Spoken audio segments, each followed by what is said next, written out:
Have you ever followed a spiritual teacher only to later feel disappointed or betrayed? Have you ever clung to a belief system so tightly only to find it doesn't actually help when life gets hard? Have you ever wondered if you truly understand what you believe or if you're just following out of habit, of fear, or hope? Welcome back, dear friends. This channel is your space for awakening, questioning, and returning to truth. Today we're going to examine a topic that many are afraid to face: the difference between real faith and blind belief.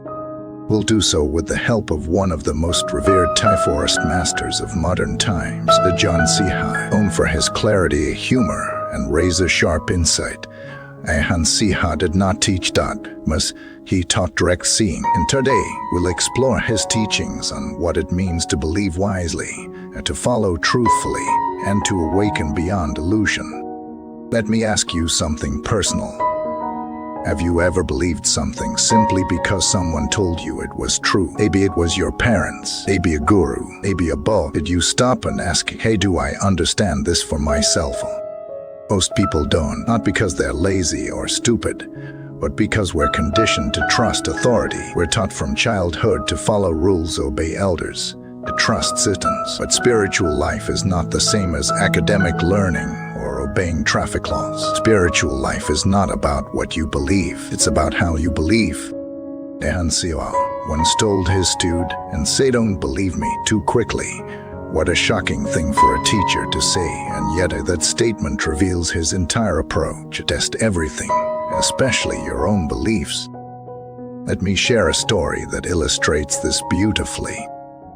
There was a young man, let's call him Arun. Arun was going through a difficult period. He had lost his job, was going through a breakup, and had just been diagnosed with anxiety. He began to search for meaning and stumbled upon an online teacher who claimed to have attained enlightenment and offered private sessions for a fee, of course.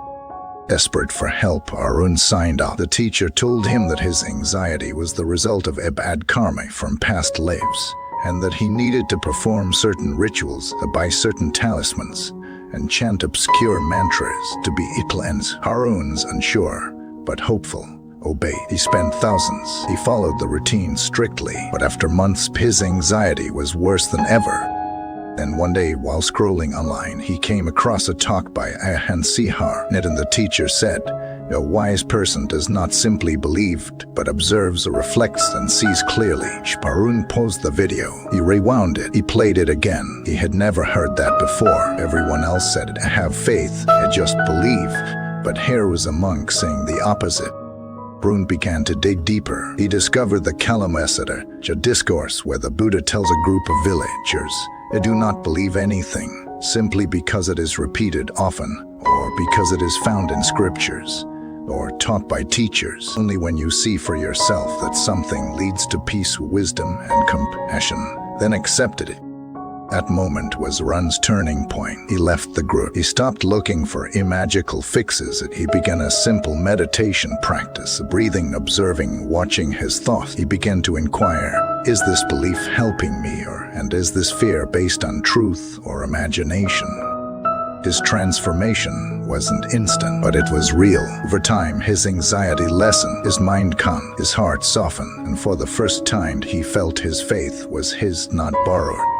This is the heart of Ajahn Chah's teaching. You don't need to reject teachers. You don't need to discard all beliefs, but you must own your path. Blind belief is like drinking water because someone said it's pure, without checking if it's poison. Wise faith is drinking only after tasting, seeing, and knowing for yourself. So what does wise belief look like? First, it comes from observation. Ajahn Chah emphasized mindfulness and not memorization. He would often ask students, where is your mind right now? Not, what do you believe, but what are you seeing? Second, it is rooted in impermanence. Everything changes, Ajahn Chah would say. Even your beliefs must change. If a belief causes suffering, rigidity, or self-righteousness, it may no longer serve you. Faith must be fluid and not fixed. Third, it encourages humility. True wisdom says, I don't know, but I am willing to see. This is the opposite of dogma, which says, I already know. You must agree. Let me tell you another story, this one from the Buddha's own time. The great disciple Sariputta was once questioned by the Buddha about a teaching. Sariputta replied, "I have heard it, but I do not yet believe it." The Buddha smiled and praised him. Why? Because blind agreement is not wisdom. Real faith arises after inquiry. Ajahn Chah often said, "You can learn from a rock, a tree, or a child if your mind is open." This radical openness is not about being naive. It's about seeing that truth is not limited to robes, titles, or holy books. It's in life itself. Have you ever had a child ask a question that startled you away, or heard a sentence from a stranger that clarified years of confusion? That's truth, working through non-traditional channels. Wisdom doesn't care where it comes from. It just wants to be seen. But why do we fall into blind belief so easily? Ajahn Chah says it's because we fear uncertainty. We want quick answers, not slow understanding. That's why cults thrive. That's why rigid ideologies flourish. People crave certainty more than truth. But certainty is not wisdom. Certainty can be dangerous when it's untested. Wisdom says, let's look again. So faith says, I trust this because I've seen it with my own eyes. Here's a personal moment. When I first began studying Buddhism, I clung tightly to everything my teacher said. I wrote down every instruction, recited every rule, and became somewhat of a practice perfectionist. But over time, I realized I was more focused on performance than transformation. It was Ajahn Chah who freed me. In a talk he said, some people meditate like robots. They think silence is peace, but inside they are screaming. True meditation is seeing that screaming without flinching. That line hit me like a thunderbolt. I had never really looked at my inner world. I was too busy following instructions. Paused, sent, cried, listened, and slowly my practice stopped being imitation and started being real. Dear friends, please hear this: belief is not bad, but belief without inquiry is incomplete. You don't have to discard your faith. Just let it breathe, let it be tested, let it evolve. Ask yourself, why do I believe this? Has it been true in my experience? Is it helping me become more kind, more awake, more peaceful? Am I afraid to question it? If so, why? True faith is not threatened by questions, it is deepened by them. Ajahn Chah once said, if your practice doesn't make you more free and more compassionate and more clear, it's not the Dhamma.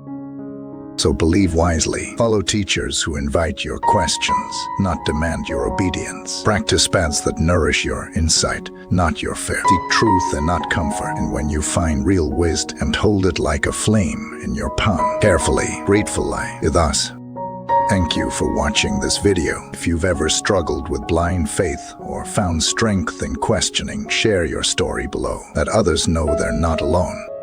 Like, a comment, and subscribe for more truth-centered teachings, grounded in compassion and clarity. Until next time, keep seeking, keep seeing, and keep believing, but wisely.